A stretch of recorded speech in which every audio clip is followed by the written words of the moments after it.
everything about him is related to family and service. And so once you enter Ken's family, you're just part of this extended network that I think covers probably 6 continents and involves people in all walks of life. You know, you take care of people who are in need, and that was H. Kenneth Walker, taking care of people who didn't have. In Georgia, the tradition is that you sit in front of the big table, and all the guests are sitting around this table. It so happened that Ken was sitting in front of me, and so he asked me what I'm doing and what is my background, and I said that, you know, I'm planning to come to Atlanta as a visiting professor. Then he said, well, when you are going to be there, give me a call. So he gave me his phone number. And when I remember I arrived, he already knew that I'm arriving, and he didn't wait for my call. He just came to airport and met me. I was fortunate enough to be part of his 80th birthday celebration in Georgia about 18 months ago. And what struck me was there were people there who knew Ken when Ken was at Oxford College.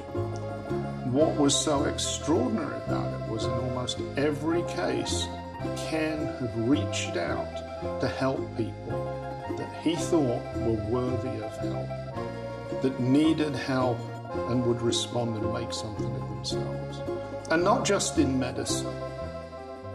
As a man who's been extraordinarily generous, I think he's given everything he possibly can.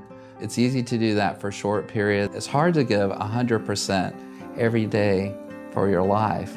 I think we all have a little Dr. Walker sitting in our shoulders, which is reminding us about, don't forget to ask about, you know, the family history, and don't forget to ask, you know, where the patient lives, and don't forget to do your analysis. And, you know, Ken was always pushing you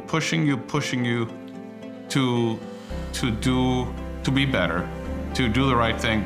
His input is really vast among those at least 50 to 60 internal medicine residents who came over here as a young physician and started and established their career. And besides that, their families.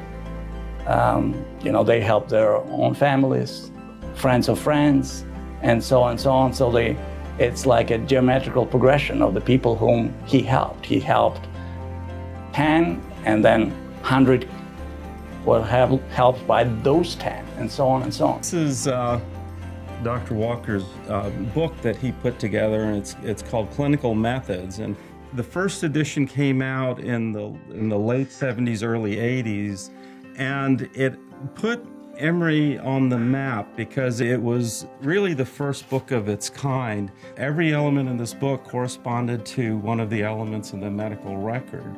So, you know, this little hospital in Atlanta, Georgia at the time, primarily because of Dr. Walker, you know, set the stage for a national kind of program.